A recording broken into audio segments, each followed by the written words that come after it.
কলকা করা হয়েছে পায়ের ওপর। দেখতে শাড়ির মতনই মনে হবে, বাট এটা শাড়ি নয়, মাটির কলকা করা হয়েছে। যখন এটা রং হবে তখন দেখতে আরও দারুণ লাগবে। এবং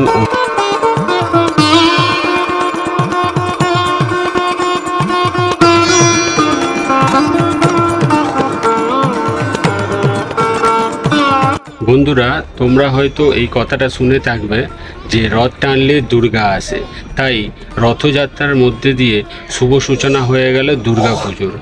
আর সেই উপলক্ষে আমি চলে এসেছি গড়িয়ায় অবস্থিত প্রশান্তদার স্টুডিওতে দেখতে যে দুর্গা পুজোর প্রিপারেশন কীরকম চলছে। চলো বন্ধুরা, তোমাদের সমস্ত স্টুডিওটা আমি ঘুরে দেখাবো, কীরকম সাইজের ঠাকুর তৈরি হয়েছে এবং কতটা তৈরি প্রশান্তদা স্টুডিওতে, এবং কি কি সাইজের ঠাকুর আছে, কোথায় যাবে। তো শেষ পর্যন্ত ভিডিওতে থাকো, এবং ভিডিওটা যদি তোমাদের ভালো লেগে থাকে তাহলে একটা লাইক করে দিও, আর আমার এই চ্যানেলটাকে সাবস্ক্রাইব করে দিও। চলো বন্ধুরা, ভিডিওটা শুরু করা যাক। তো বন্ধুরা, এই যে প্রতিমাটা তোমরা দেখছো, এটি একটি একচালা প্রতিমা, যেমন তোমরা দেখতে পাচ্ছ, এবং এটি একটি ঘরের পুজোর প্রতিমা, এবং প্রতিমাটায় অসাধারণ কাজ করা হয়েছে। এখন অবধি সম্পূর্ণ তো হয়নি, বাট মাটির কাজ যেটুকু করা হয়েছে সেটুকুও খুব সুন্দর, খুব সুন্দর। এই যে চালচিত্র যেটা তোমরা দেখতে পাচ্ছ, চালচিত্রটা খুব সুন্দর কারুকার্য করা হয়েছে মাটি দিয়ে। এই যে এগুলো দেখতে পাচ্ছ, ফুল দেওয়া আছে, পিছনে কলকা দেওয়া আছে, এবং মাথায় ছাতা করা আছে। 3টে ছাতা আছে, একটা হচ্ছে লক্ষ্মীর জন্য, দুর্গার জন্য এবং সরস্বতীর জন্য। তো খুব সুন্দর করেছে। নিচে সিংহ আছে, মহিষাসুর, এদিকে গণেশ আছে এবং এদিকে আছে কার্তিক। এটি একটি একচালা প্রতিমা, আমি একটু দূর থেকে দেখাচ্ছি। একচালার দুর্গা প্রতিমা, খুব সুন্দর হয়েছে প্রতিমাটা। এখানে যে প্রতিমাগুলি দেখা যাচ্ছে সেগুলি বিশেষত ঘরের প্রতিমা, ছোট প্রতিমা এবং একচালা প্রতিমা। দেখতে পাচ্ছ একদম লম্বা লাইন দিয়ে লাগানো রয়েছে। ভিতরে যাওয়ার তো সেরকম কোনো প্যাসেজ নেই, তাই আমি বাইরে থেকেই যতটা পারছি দেখিয়ে দিচ্ছি তোমাদের।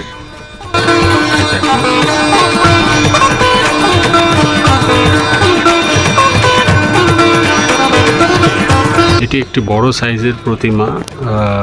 এর প্রতিমার ডান দিকে দেখতে পাচ্ছ গণেশ এবং লক্ষ্মী রয়েছে, আর প্রতিমার ডান দিকে রয়েছে সরস্বতী এবং কার্তিক। এবং এটিও বেশ বড় প্রতিমা, যদিও খুব ছোট্ট প্যাসেজের মধ্যে রাখা রয়েছে, এবং প্যাসেজটা এতটাই সংকীর্ণ যে আমি পুরোটা তো দেখাতে পারছি না, বাট আমি চেষ্টা করছি যতটা দেখানো যায় সামনে থেকে।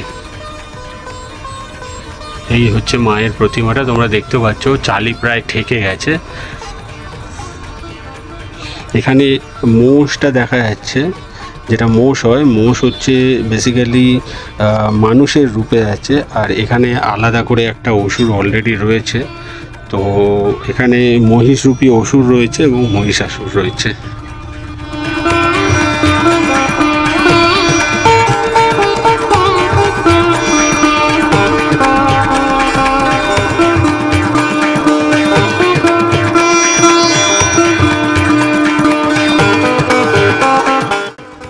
আর একটা ঘরের প্রতিমা আছে, এটাও বেসিক্যালি একচালা প্রতিমা।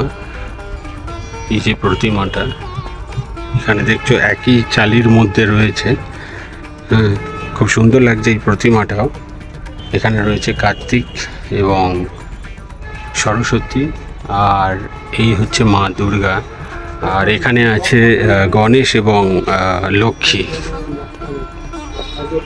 এখানে প্রশান্তদার প্রতিমার একটা বিশেষত্ব যেটা আমার খুব ভালো লাগে, তোমাদের কীরকম লাগে তোমরা বলবে, বাট আমার যেটা ভালো লাগে সেটা হচ্ছে প্রতিটা প্রতিমাই যদি দেখবে মাটির শাড়ি রয়েছে এবং তার মধ্যে কলকা দিয়ে পাড়ে কাজ করা, এবং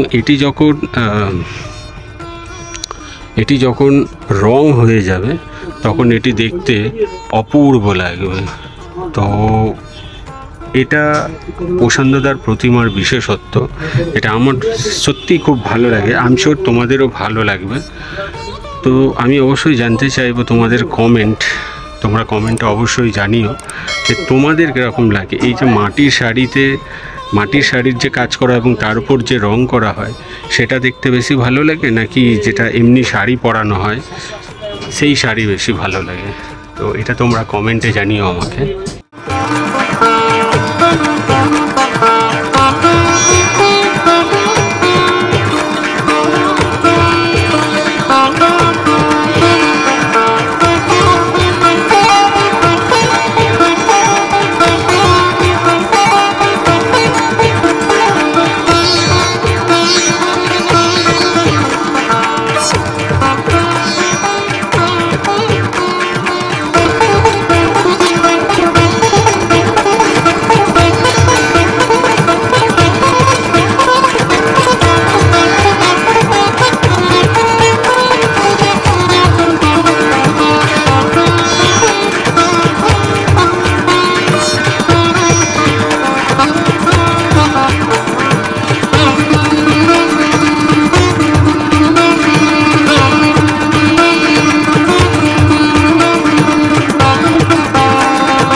এই একটা বড় আকারের প্রতিমা তোমরা দেখছো, এটাও এক চালার প্রতিমা তো নয়, কিন্তু একসাথে রাখা আছে বলে এক চালার মতো মনে হচ্ছে। বাট প্রতিমাটা ওভারঅল খুব সুন্দর।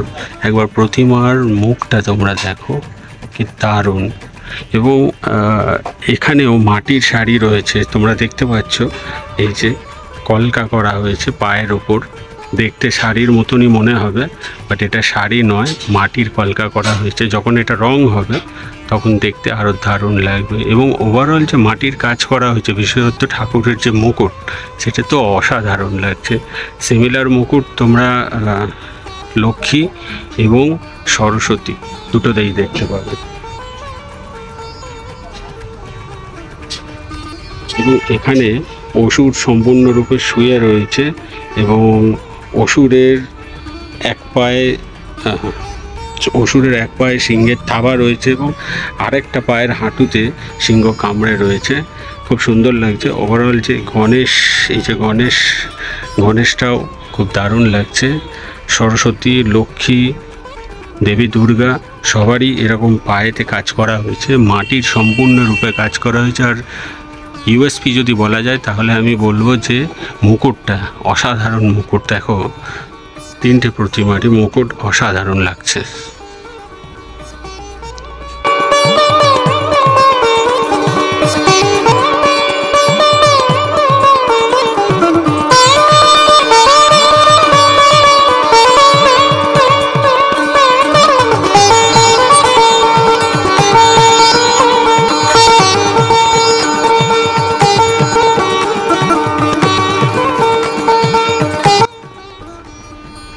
এই যে দুর্গা প্রতিমাটা তোমরা দেখছো বন্ধুরা, এইটা খুব বড় আকারের প্রতিমা।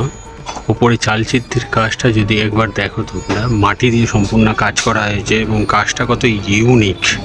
এই যে ডিজাইনটা একবার দেখো, তো ইউনিক ডিজাইন। প্লাস এখানে যে ওই যে কলকা দিয়ে, মাটির কলকা দিয়ে কাজ করা হয়েছে, সেটাও খুব সুন্দর লাগছে দেখতে। এবং দুর্গা ঠাকুরটা তোমরা দেখছো অনেক বড় আকারের একটা প্রতিমা।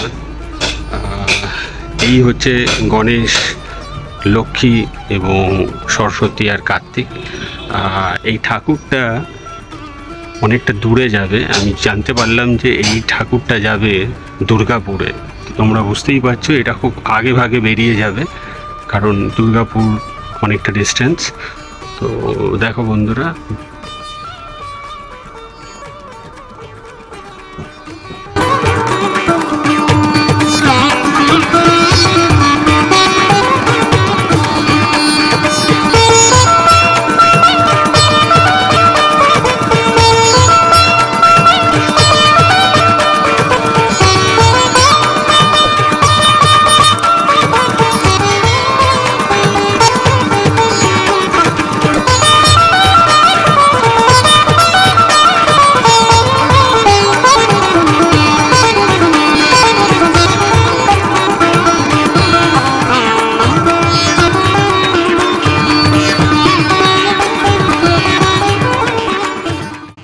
এই যে প্রতিমাটা তোমরা দেখছো বন্ধুরা, প্রতিমাটা তো বেশ বড় আকারের একটা প্রতিমা দেখতেই পাচ্ছ, কিন্তু এখানে দ্রষ্টব্য যেটা সেটা হচ্ছে এর চালচিত্রের কাজ।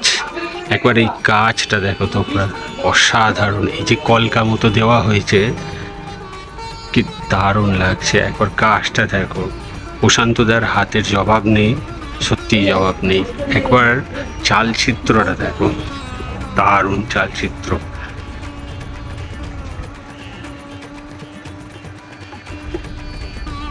এই হচ্ছে মায়ের মূর্তি।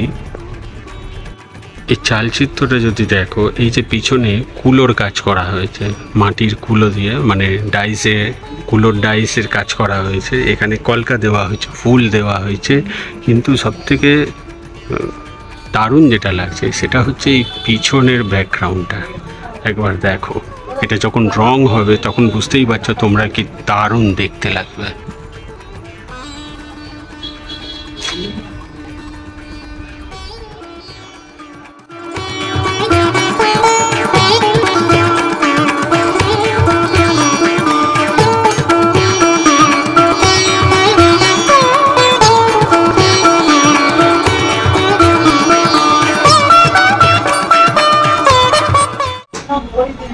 এই যে ঠাকুরটি তোমরা দেখছো বন্ধুরা, এটি একটি বিশাল বড় প্রতিমা, এবং প্রশান্তদা স্টুডিওতে এটি সবথেকে বড় প্রতিমা।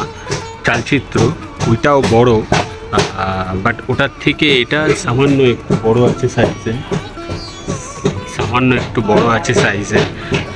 ঠাকুরটা তোমরা দেখতে পাচ্ছ। এর বিশেষত্ব হচ্ছে এটারও চালচিত্র।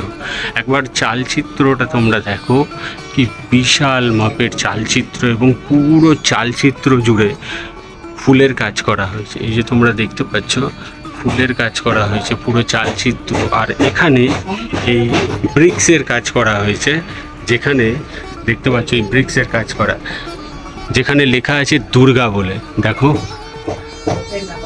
ইটের মতন সাইজ, এবং প্রতিটা সাইজে লেখা আছে দুর্গা বলে, প্রতিটা ছাঁচের মধ্যে লেখা আছে দুর্গা বলে। আর এই পুরো চালচিত্রটা একবার দেখো, এই বিশাল মাপের চালচিত্র, এবং ঠাকুরটাও বিশাল বড়, পুরো এই প্রান্ত থেকে ওই প্রান্ত অব্দি আসতে হচ্ছে। দেখে নাও তোমরা, এই বিশাল মাপের, একদম মাথা উঁচু করে ঠাকুরটা দেখতে হবে, এতই বড় সাইজের ঠাকুর।